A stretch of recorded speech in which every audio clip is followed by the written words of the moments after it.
Good afternoon. Welcome to RSBN Live. I'm Matthew Alvarez. A lot of coverage today, of course. The president speaking at his 7th cabinet meeting as the 47th president of the United States. And now we are awaiting Judge Jeanine Pirro over there at the DOJ. She's going to hold this press conference to announce the takedown of a DC fentanyl and PCP drug trafficking organization. So as soon as we see the judge there, you see some of the weaponry on the table there as well.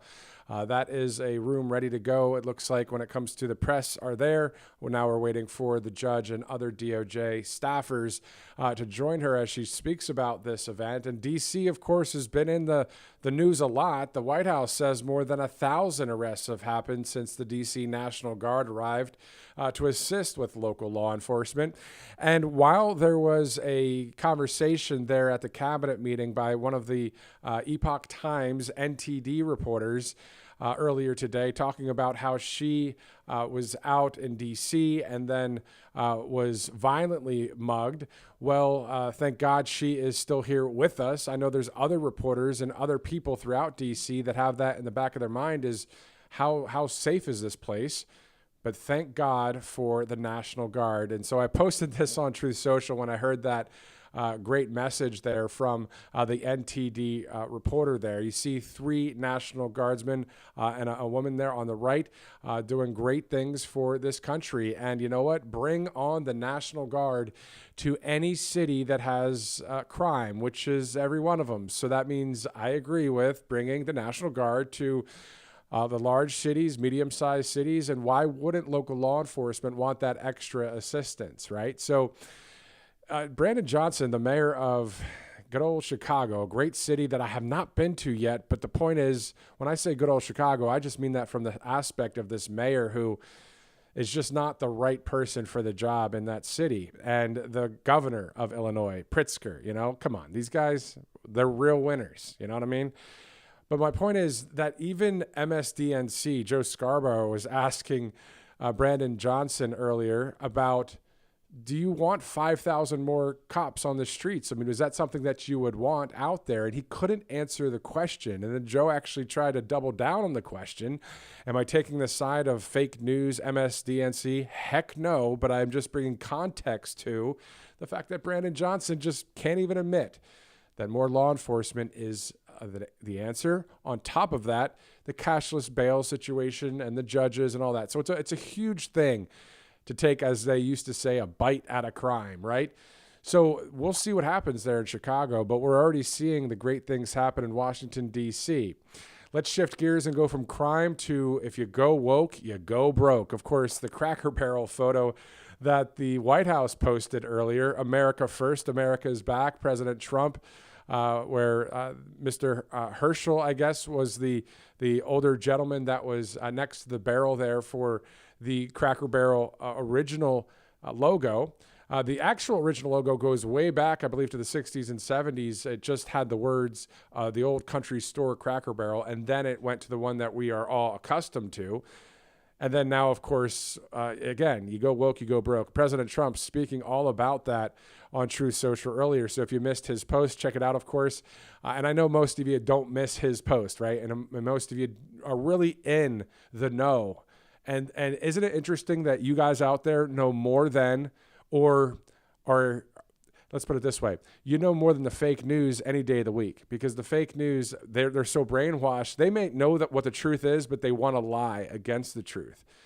But you guys are so well informed out there because of the information age, because of places like Right Side Broadcasting Network, conservative media, social media, X, Truth Social, President Trump, and on. So it's great to have you guys with us today as we are getting ready to see Judge Jeanine Pirro, who is a rock star. So is Ed Martin and many others that are going to do the right thing for our country and are already doing that. Let's do this. As we await Judge Jeanine Pirro, there's a couple videos we can get to here, and also an interview with Joey Vasquez with the Media Research Center. So let's do this. Let's go to the update from the U.S. Department of Energy, clip 3.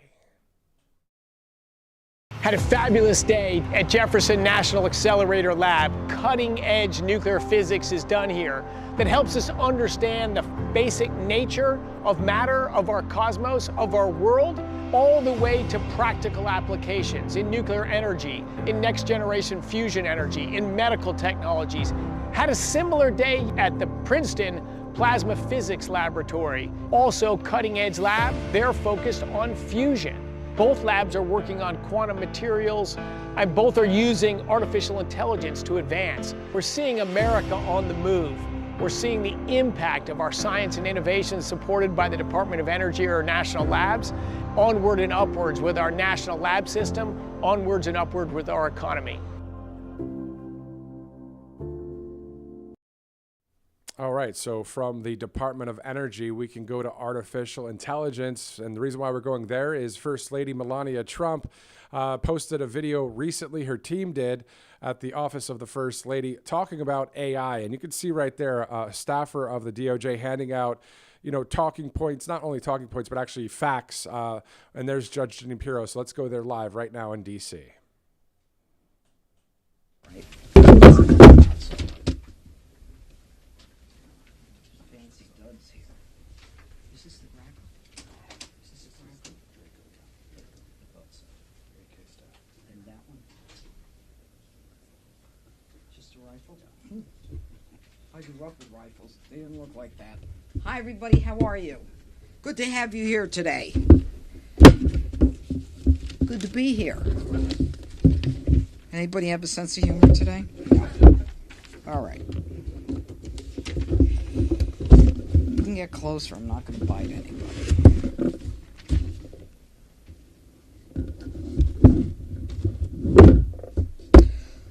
1 year ago today, my office, along with the Washington field office of the FBI, began an investigation stemming from the sale of PCP and fentanyl in Knox Place, Anacostia. This investigation is the culmination of what we call a Title III wiretap. Last week, on August 21st, my office indicted 8 individuals for PCP and fentanyl trafficking as well as conspiracy. The individuals who've been indicted are the following. 2 are from California, 1 is from Baltimore, and 5 of them are from the D.C., Maryland, Virginia area. Now, this morning, in a very sophisticated and almost flawlessly run operation, the FBI Washington field office, along with my office, executed approximately 20 residential search warrants across D.C., Maryland, and Los Angeles. And I want to thank the Metropolitan Police and DEA for assisting us this morning in D.C., Maryland, and Los Angeles as well.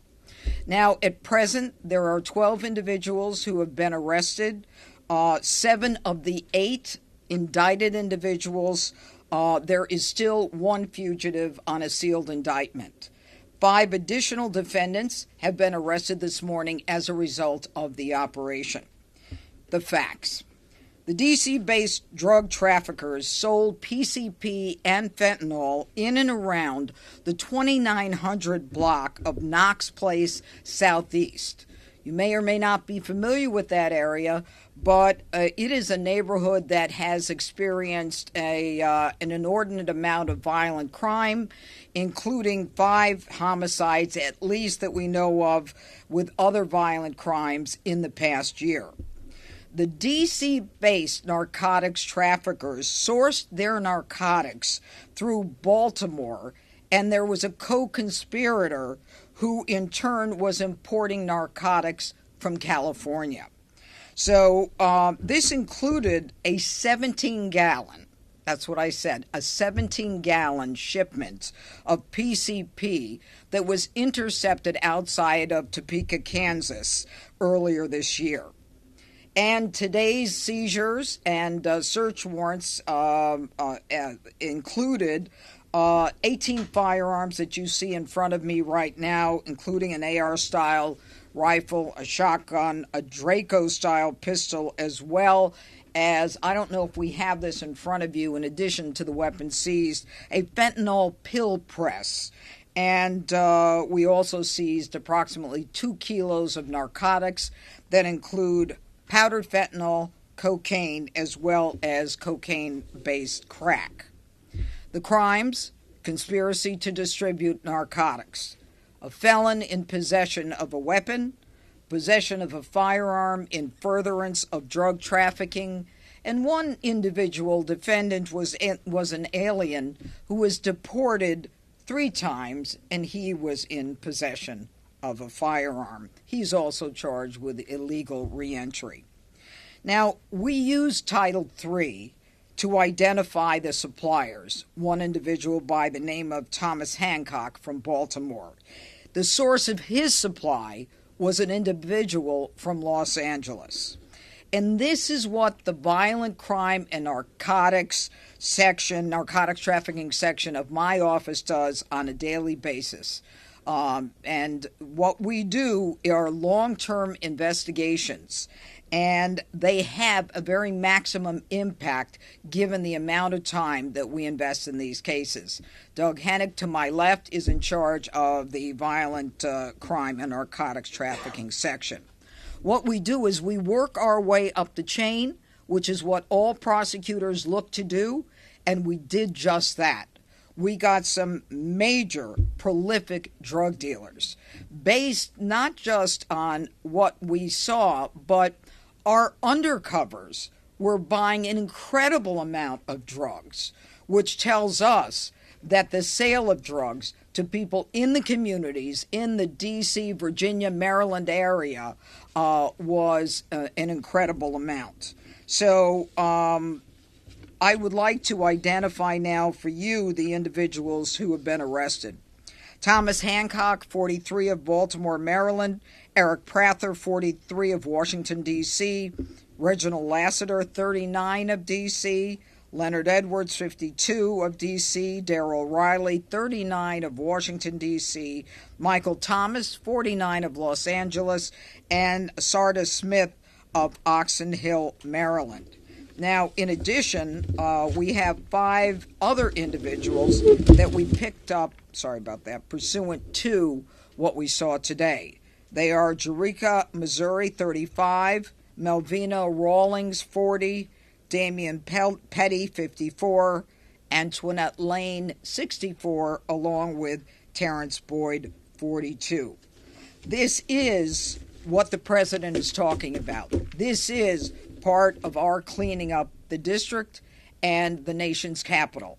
And although it didn't happen in one night, these arrests, all 12 of them, and the seizure of all these weapons indicate the seriousness of crime that is occurring in our community. And we need all the help that we can get to make sure that we make the arrests and that we continue going into court with solid cases where we can get convictions and appropriate sentences. And I want to thank all my partners here, as I said, from DEA and the MPD, and Chief Smith is here from the Metropolitan Police. But I particularly want to thank Phil Banks from the Washington Field Office, the ADIC in charge of the FBI, who was with us from day one on this long-running investigation. Thank you, U.S. Attorney Pirro. I'm Phil Bates. I'm the Acting Assistant Director in charge of the FBI's Washington Field Office. I'm grateful to be here with you today to highlight an example of the FBI's work to crush violent crime in our communities. Over the last year, the FBI led an investigation into this violent drug trafficking ring based in Southeast D.C. The subjects distributed large amounts of fentanyl, cocaine, and PCP throughout the region. Their network stretched from coast to coast, as Judge Pirro outlined, including couriers and suppliers in Baltimore and in California. Today, alongside our federal and local partners, we executed searches and arrests at 20 locations in D.C., Maryland, and in California. We arrested 12 individuals and seized over 2 kilograms of narcotics, a pill press, more than $50,000, and 18 guns. That's 12 violent drug traffickers and 18 firearms that are no longer on our streets. These arrests are the result of collaboration between the FBI's Washington Field Office, our partners at the DEA, and our partners at the Metropolitan Police Department. This also includes our FBI offices in Baltimore, Richmond, and Los Angeles, who provided valuable support to this investigation. With this morning's arrest, our communities are safer than they were yesterday.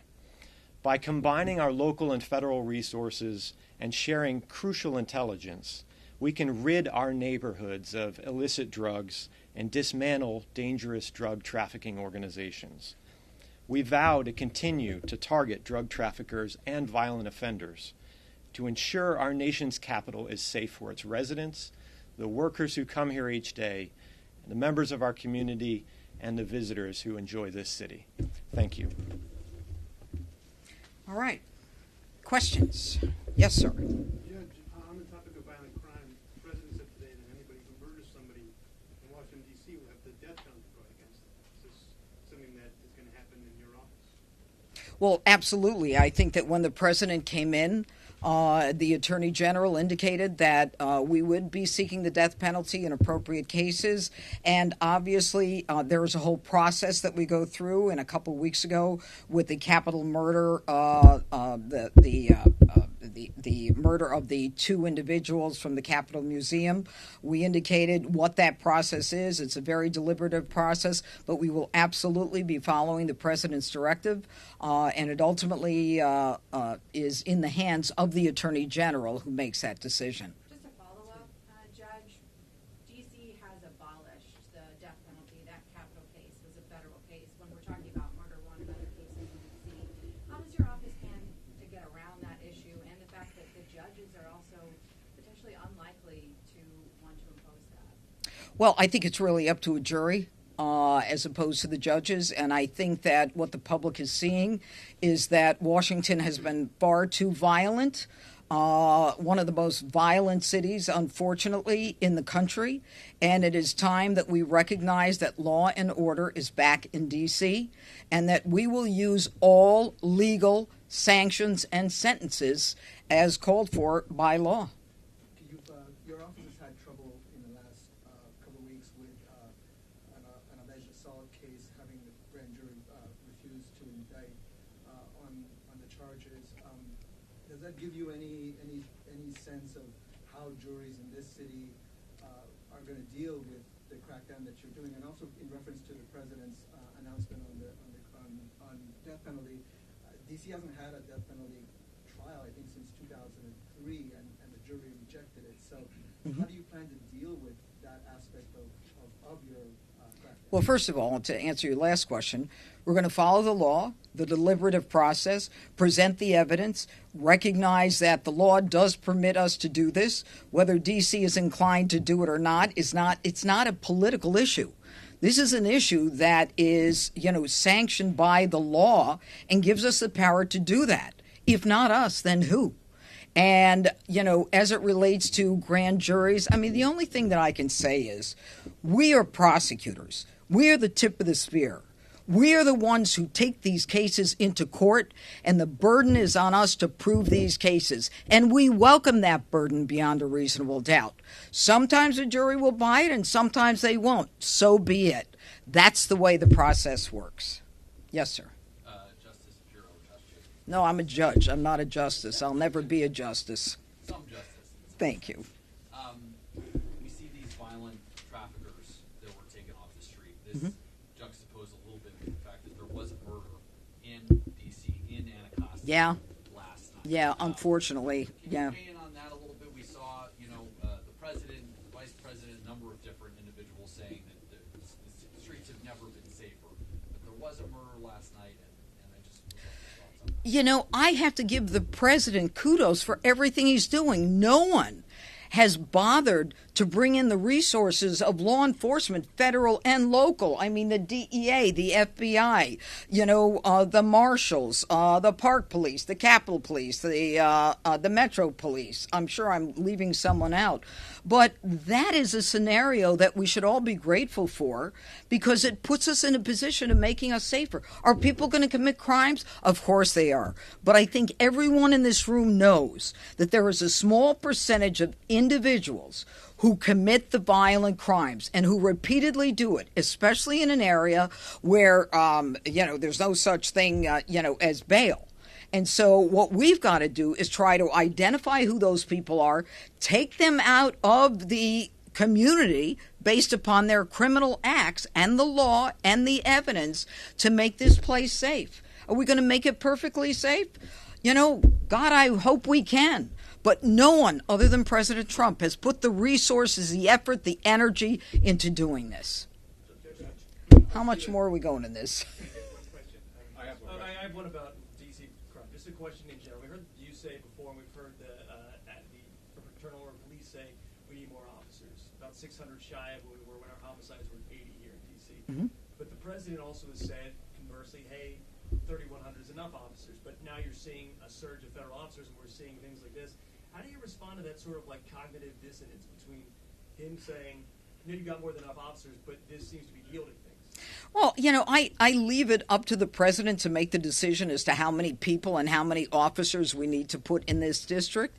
I mean, what we're trying to do is, you know, it's almost like it's I don't want to use the word, so I'm not going to use it, but we are a microcosm of the country. And if this is what it takes to clean up crime. And I was devastated this morning when I found out there was a homicide last night because we were counting every day, no homicide. Are people going to be evil? You're damn right they're going to be evil. Are they going to continue to commit crime? Absolutely. But we're not in every house. We're not in every, in every store. But we're going to do the best thing that we can do. And the president is doing just that and providing resources.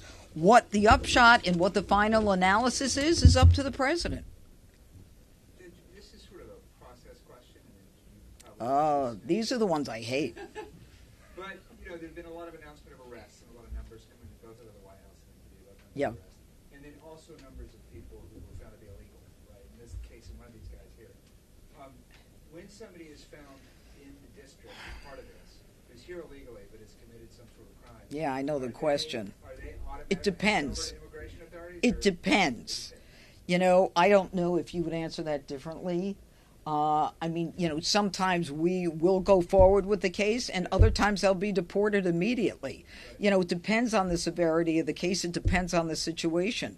Right now, this guy who legally entered and is part of a huge drug trafficking conspiracy, as you can see from this, I imagine he's going to be deported.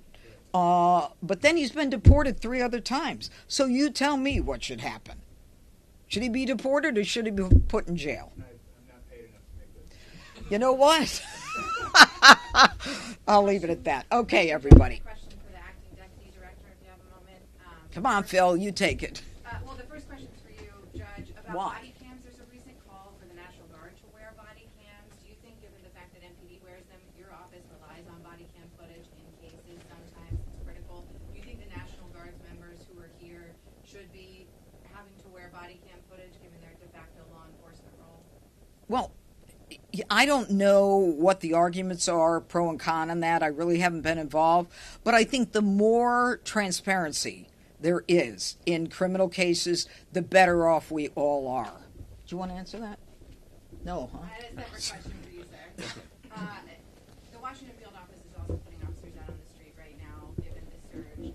Were the same officers who were investigating this case throughout the past year, and especially in the last 3 weeks, some of the ones who were also on the street working literally 24/7?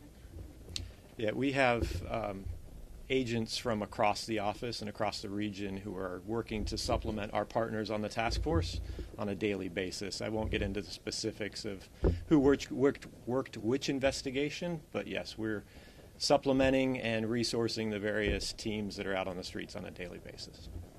Just a two-back question. No, I think we're done. Okay. Thank you. You want to take a picture of the guns? Thank you, everybody. Have good. What'd you say? The jails, they might being sent to Maryland? Are they going to be sent to Maryland, or if they become overcrowded? The last thing I'm worried about is an overcrowded jail, okay? The thing I'm worried about is the people in D.C. who feel like they're in jail because the criminals are running around and they don't have a choice to walk the streets or come out of their apartments. Thank you.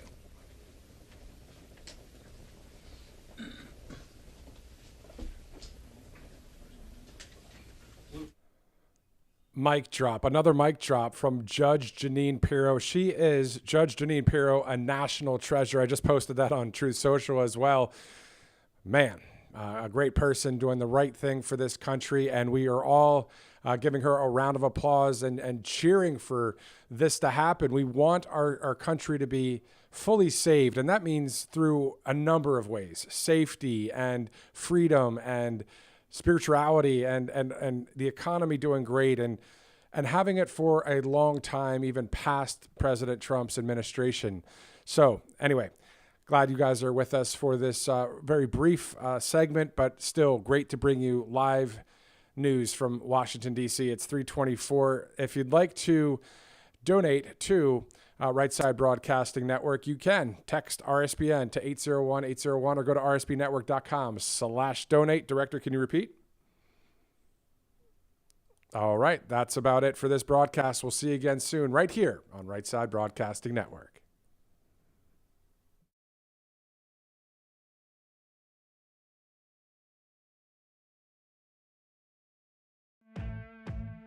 Welcome to Right Side Broadcasting Network, your trusted conservative news outlet.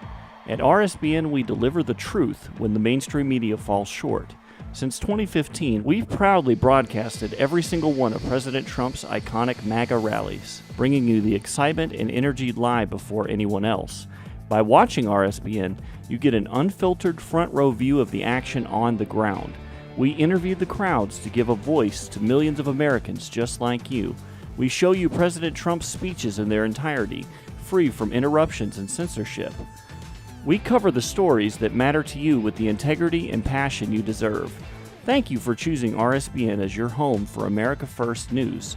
Together, we stand strong, united, and informed. So join us and be part of the right side of history. Hey y'all, it's Silk from the Diamond and Silk Chit Chat Live Show. Look, don't forget to check me out right here on RSBN Network. Be sure to watch the show on Right Side Broadcasting Network, and I want you to support Right Side Broadcasting Network. Yes, it's imperative that you do so, okay? I look to see y'all soon. Bye-bye.